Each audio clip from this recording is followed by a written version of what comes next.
कुछ सवाल होते हैं जो गाहे बगाहे हमारे सामने आते ही रहते हैं। भारत जिसकी जनसंख्या लगभग 140 करोड़ है, जिसमें से करीब 20 करोड़ आबादी मुसलमानों की है। दुनिया के किसी भी मुल्क में इतने मुसलमान नहीं जितने कि भारत में हैं, लेकिन बावजूद इसके भारत में मुसलमानों को अल्पसंख्यक कहा जाता है।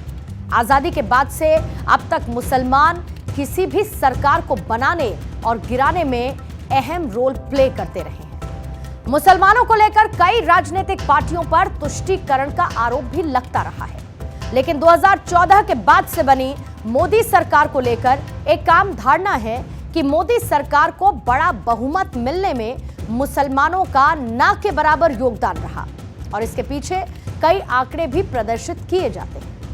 और इसी बात को लेकर कहा यह जाता है कि शायद मोदी सरकार में मुसलमानों को वो लाभ नहीं मिलते जो उन्हें पहले मिला करते थे। और इसी आंकड़ेबाजी के बीच एक सवाल उठता है कि भारत में अल्पसंख्यकों का भविष्य आखिर है क्या।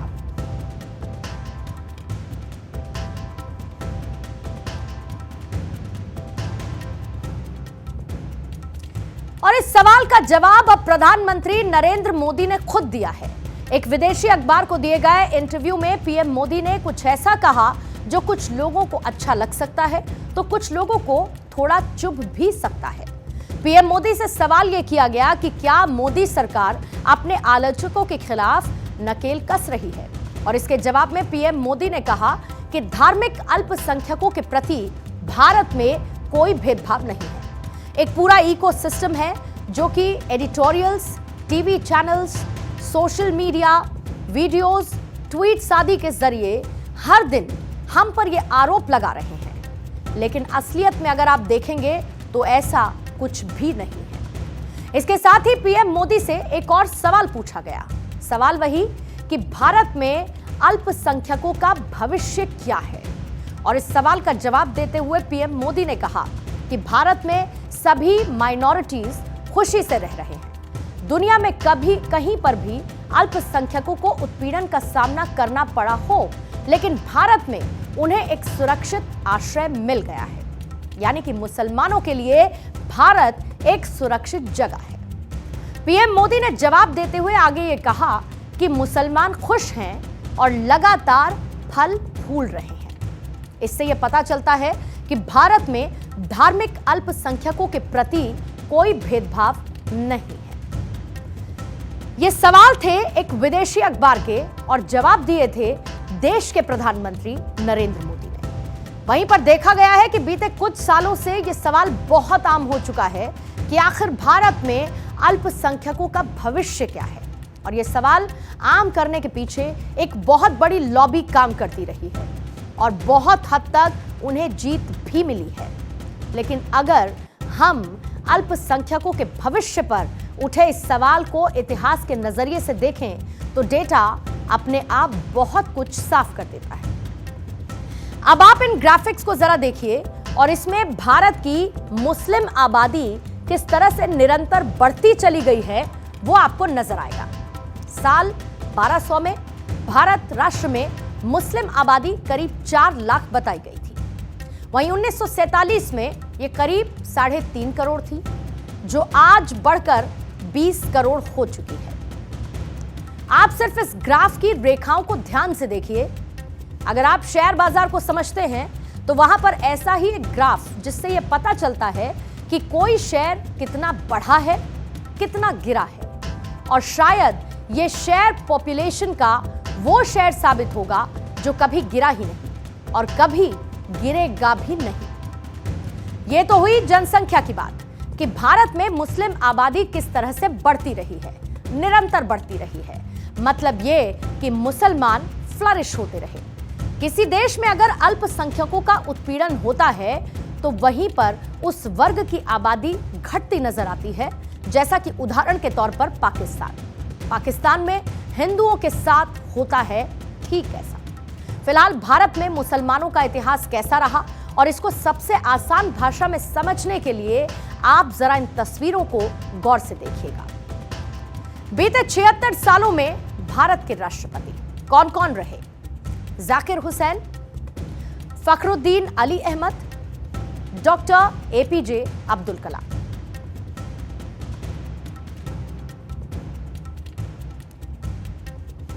और एक उच्च पद पर आसीन ये तीनों नाम आपको ये बताएंगे कि ये तीनों ही मुसलमान हैं। Zakir Hussain, Fakhruddin Ali Ahmad, doctor APJ Abdul Kalam. और देश को आगे बढ़ाने में इन तीनों की अहम भूमिका रही है। ये बीते 76 सालों में भारत के राष्ट्रपति जो रहे उनकी तस्वीर है। आजादी के बाद से 3 मुसलमान सीजेआई बने हैं, यानी कि चीफ जस्टिस ऑफ इंडिया। कौन कौन है वो? मोहम्मद हिदायतुल्लाह, मिर्जा हमीदुल्लाह बेग और अजीज मुशम्मर अहमदी। ये तीनों तस्वीर भी देखिए। और ये आजादी के बाद से 3 मुसलमान चीफ जस्टिस ऑफ इंडिया बने हैं। इन तीनों को भी अगर आप देखेंगे, इनके नाम पर गौर फरमाएंगे तो ये तीनों भी मुस्लिम रहे हैं और चीफ जस्टिस ऑफ इंडिया होने के नाते देश में इनका भी अहम योगदान रहा है। अब इसके आगे बढ़ते हैं। बॉलीवुड के सबसे बड़े सुपरस्टार कौन रहे? इन 3 नामों को भी आप देखिए।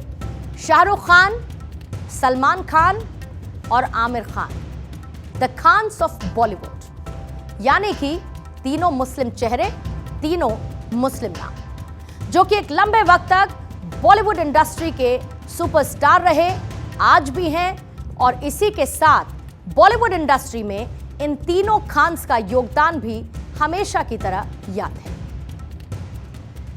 ये तो हो गई इतिहास की बात। अब जरा बात मोदी सरकार की भी कर लेते हैं। मोदी सरकार में मुसलमान कहां पर हैं? मोदी सरकार ने मुसलमानों के लिए क्या किया है? मोदी सरकार को लेकर जो एक मुस्लिम विरोधी अवधारणा, एक परसेप्शन क्रिएट करने की कोशिश होती है, आखिर उसके पीछे का सच क्या है? Truth behind the perception. और उसके लिए सबसे पहले आपको ये डेटा देखना चाहिए। मोटा मोटा आप इस डेटा को देखिए और समझिए।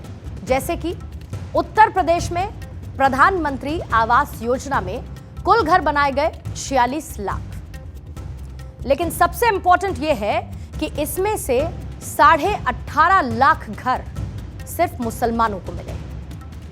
मोदी सरकार की 25% सरकारी योजनाओं का लाभ मुसलमानों को मिलता है।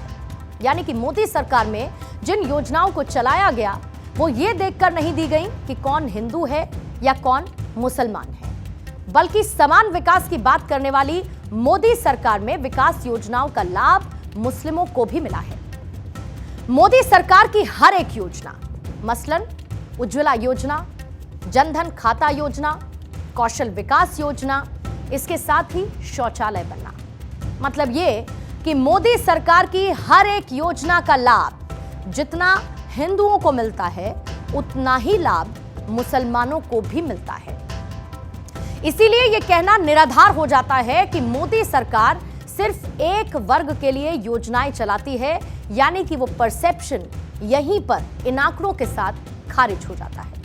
इसके साथ ही कई योजनाएं ऐसी भी हैं जो कि सीधे तौर पर माइनॉरिटीज के उत्थान के लिए लाई गई हैं। ये योजनाएं मोदी सरकार ने लॉन्च की और इन योजनाओं के बारे में भी आपको जरूर जानना चाहिए। जैसे कि उड़ान योजना, केंद्र की नरेंद्र मोदी सरकार इस योजना के तहत मुस्लिम छात्र छात्राओं को प्रतियोगिता परीक्षा यानी कि कॉम्पिटिटिव एग्जाम्स की तैयारी के लिए फ्री कोचिंग की व्यवस्था उपलब्ध कराती है। और इसी स्कीम के तहत घर में रहकर प्रतियोगिता परीक्षा की तैयारी करने वाले मुसलमान छात्र छात्राओं को 1500 रुपए और साथ ही बाहर रहकर पढ़ाई करने वाले छात्र छात्राओं को 3000 रुपए भी दिए जाते हैं। दूसरी योजना शादी शगुन योजना। देश में मुस्लिम लड़कियों में भी उच्च शिक्षा देने के मकसद से केंद्र की मोदी सरकार इसी योजना के तहत ग्रेजुएशन करने वाली मुस्लिम लड़कियों को 51,000 की राशि शादी शगुन के तौर पर देने का काम कर रही है। तीसरी योजना जिसका मैं जिक्र करना चाहूंगी वो है उस्ताद योजना। केंद्र की मोदी सरकार की इस योजना के तहत मुस्लिम कारीगरों को और ज्यादा एक्सपर्ट्स यानी कि उनके स्किल्स को और ज्यादा बेहतर बनाने के लिए उन्हें बाकायदा ट्रेनिंग देने का काम भी किया जाता रहा है। और इसके तहत कारीगरों को मुसलमानों के पारंपरिक कला और हस्तकला को धार देने के लिए कौशल विकास योजना के तहत प्रशिक्षित करने का काम किया जा रहा है। सीखो और कमाओ योजना। नरेंद्र मोदी की सरकार ने मुस्लिम युवाओं को रोजगार मुहैया कराने के विजन से, दूरगामी सोच से इस स्कीम की शुरुआत। मोदी सरकार का मानना यह है कि वैश्विक स्तर पर यानी कि ग्लोबल लेवल पर भारत एक सबसे बड़ा बाजार बनने वाला है, जिसका जिक्र प्रधानमंत्री कई बार कर चुके हैं। और ऐसे में मुस्लिम युवाओं को कौशल विकास योजना के तहत प्रशिक्षण देकर उन्हें स्वरोजगार की ओर प्रोत्साहित करना इसका मकसद है।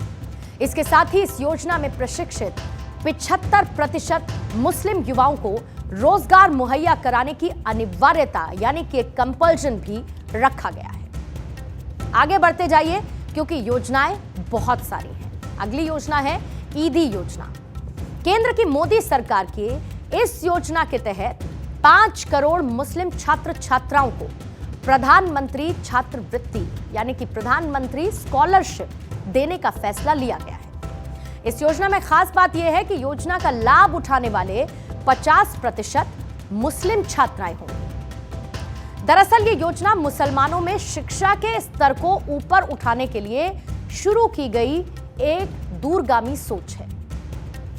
जब विकास की बात आती है तब इसमें हिंदू मुस्लिम की बात कहां से आ जाती है?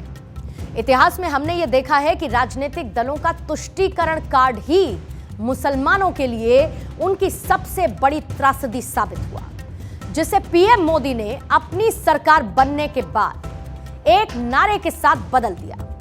वो नारा था सबका साथ, सबका विकास, सबका विश्वास। पूरी खुशहाली, समग्र विकास तभी संभव है जब आप यह देखें कि मुस्लिम युवाओं के एक हाथ में कुरान शरीफ है तो दूसरे हाथ में कंप्यूटर है। इमाम हुसैन अमन और इंसाफ के लिए शहीद हो गए। उन्होंने अन्याय और अहंकार के विरुद्ध अपनी आवाज बुलंद की थी। उनकी ये सीख जितनी तब महत्वपूर्ण थी, उससे भी अधिक आज की दुनिया के लिए ये अहम है। साथियों, शांति, सद्भाव, सत्याग्रह और राष्ट्रभक्ति के प्रति बोहरा समाज की भूमिका हमेशा हमेशा महत्वपूर्ण रही है। और अब अगली खबर का रुख करेंगे और अब हम आपको उतने पैसे का घाटा दिखाएंगे जितना पैसा शायद दुनिया के 90% लोगों ने खुली आंखों से देखा भी ना हो। दरअसल भारत से लेकर अमेरिका और यूरोप के बाजारों में जबरदस्त गिरावट देखने को मिली है। और गिरावट की ये आंधी इतनी जबरदस्त थी कि दुनिया के 288 अरबपति इस आंधी में गरीब हो गए। सबसे ज्यादा कंगाल दुनिया के सबसे अमीर कारोबारी एलॉन मस्क हुए और एशिया के दूसरे सबसे अमीर कारोबारी गौतम अडानी हुए। और दोनों को ही जॉइंटली $12 बिलियन से ज्यादा यानी कि 1 लाख करोड़ रुपए से ज्यादा का नुकसान हुआ है। गरीब होने वालों की फहरिस्त में Warren Buffett, Jeff Bezos, Mukesh Ambani, Savitri Jindal तक का नाम शामिल है। और इसके साथ ही दुनिया के 10 अरबपतियों ने $1 बिलियन या फिर उससे ज्यादा की दौलत गंवाई है, जिसमें अमेरिका के 5 अरबपति शामिल हैं, जिसमें एलॉन मस्क का नाम सबसे ऊपर है। उनकी दौलत में $7.21 बिलियन कम हुए हैं। और इसी लिस्ट में भारत के 3 अरबपतियों के नाम भी हैं, जिनकी दौलत में सबसे ज्यादा गिरावट देखने को मिली है। सबसे ज्यादा गिरावट गौतम अडानी की दौलत में देखने को मिलती है। बुधवार को शेयर बाजार में गिरावट आई, जिसकी वजह से अडानी की दौलत 4.84 अरब डॉलर कम हुई है। और उसके बाद अंबानी और सावित्री जिंदल का नाम भी इसी लिस्ट में है। और उसके बाद चीन के कॉलिन हुआंग और एक नाम मेक्सिको के कार्लोस स्लिम का भी है। बाजार में आई इस गिरावट ने कई आम लोगों का बजट बिगाड़ने का भी काम किया है। यानी कि टॉप 10 अमीरों को घाटा हुआ है। लेकिन शायद इसको आप आम भाषा में अगर कहेंगे तो शायद इनके समुद्र से, यानी कि दौलत के समुद्र से कुछ बूंद ही बाहर निकली होगी। लेकिन इसके साथ साथ जो आम लोग हैं उनको भी शेयर बाजार में गिरावट के साथ एक बड़ा नुकसान दर्ज हुआ है।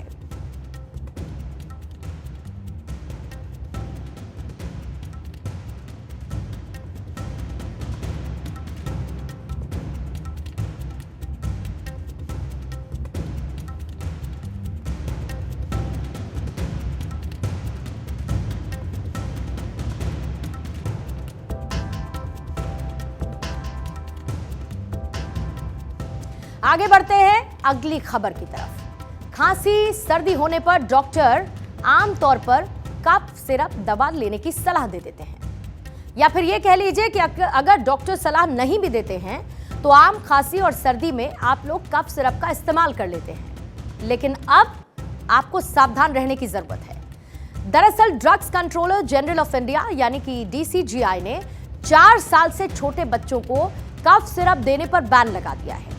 डीजीसीआई ने अपने फैसले में कहा है कि क्लोरफेनाराइम मैलेट और इसके साथ ही फिनाइलफ्राइन के कॉम्बिनेशन से बने हुए कफ सिरप्स का बच्चों पर बुरा असर देखने को मिल रहा है। कफ सिरप पीने से 141 बच्चों की मौत को लेकर जांच हुई थी और उस जांच के बाद यह फैसला लिया गया है। डीसीजीआई ने कहा है कि क्लोरफेनिरामाइड और मैलेट और साथ ही फिनाइलफ्राइन के कॉकटेल से, यानी कि इनके कॉम्बिनेशन से बने हुए कफ सिरप का इस्तेमाल सामान्य सर्दी और खांसी में किया जाता है और इसी दवा से बच्चों पर बुरा असर पड़ता है, यानी कि कॉम्बिनेशन घातक है। सभी दवा कंपनीज जो कि इन दवाओं के इस्तेमाल से कफ सिरप बना रही हैं, उन्हें अपनी लेबलिंग तुरंत अपडेट करनी चाहिए। लेबल और पैकेज पर एक वार्निंग लिखी होनी चाहिए कि 4 साल से कम उम्र के बच्चों को यह दवा नुकसान पहुंचा सकती है। दरअसल कफ सिरप में जहरीला ग्लाइकोल होता है और यही वजह है कि इसे बच्चों के लिए बैन किया गया है। एथिलीन ग्लाइकोल एक रंगहीन और गंधहीन अल्कोहलिक कंपाउंड है।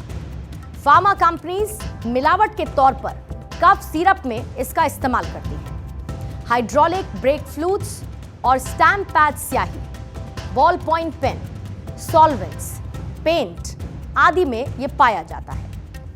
इंसान के शरीर में जाते ही यह जहर का काम करता है। यह सेंट्रल नर्वस सिस्टम को डैमेज करता है और फिर हार्ट को और आखिर में किडनी फेल भी हो सकती है। दरअसल फार्मा कंपनीज पैसा बचाने के लिए ग्लिसरीन या फिर प्रोपिलीन ग्लाइकोल सॉल्वेंट की जगह डाइथिलीन ग्लाइकोल और एथिलीन ग्लाइकोल का इस्तेमाल करती हैं। अगर आसान भाषा में कहें तो ग्लिसरीन या फिर प्रोपिलीन ग्लाइकोल महंगा होता है और इसीलिए दवा कंपनियां जहरीले डाइथिलीन ग्लाइकोल और एथिलीन ग्लाइकोल को इस्तेमाल करती हैं ताकि जो प्रोडक्शन कॉस्ट है, यानी कि उसकी लागत की रकम है, उसको कम किया जा सके। डाइथिलीन ग्लाइकोल की वजह से भारत में 73 मौतें हो चुकी हैं, जिनका रिकॉर्ड हमारे पास है। यह रिपोर्ट नहीं हुई। उन मौतों की संख्या तो न जाने क्या ही होगी। अब आपको मौत का एक आंकड़ा भी मैं दिखाऊंगी। साल 2020 जम्मू कश्मीर उधमनगर में cold best PC cough syrup पीने से 12 बच्चों की मौत हो गई थी। इस दवा को बाद में अन्य सभी राज्यों से वापस मंगा लिया गया था, यानी कि इनको रिकॉल कर लिया गया था। 1998 दिल्ली के 2 अस्पतालों में 33 बच्चों की मौत हुई थी। 1986 मुंबई जेजे हॉस्पिटल में भर्ती 14 मरीजों की मौत हुई थी। 1973 चेन्नई एग्मोर के चिल्ड्रन हॉस्पिटल में 14 बच्चों की मौत हुई थी।